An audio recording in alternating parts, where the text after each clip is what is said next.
Y অক্ষকে স্পর্শ করে। এই পাশে ওয়াই অক্ষকে ছেদ করলে এই পরিমাণ অংশের পরিমাণ কি ছিল, দৈর্ঘ্য কি ছিল, এফ স্কয়ার মাইনাস সি। এখন এটার পরিমাণ কি হবে, 0 সমান 2√f² মাইনাস সি। কেন 0? এখানে সি ডি তো হয় নাই, শুধু সি আছে অথবা ডি আছে, তাহলে এফ স্কয়ার সমান সি।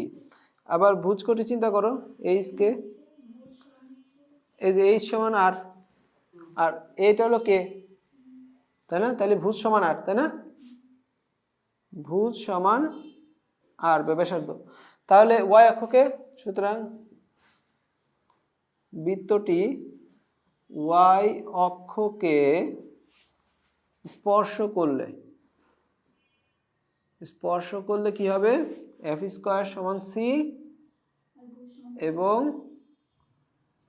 ভুজ এত সমান ব্যাসার্ধ। পরম মান দিয়ে আটকাই দিতে হবে।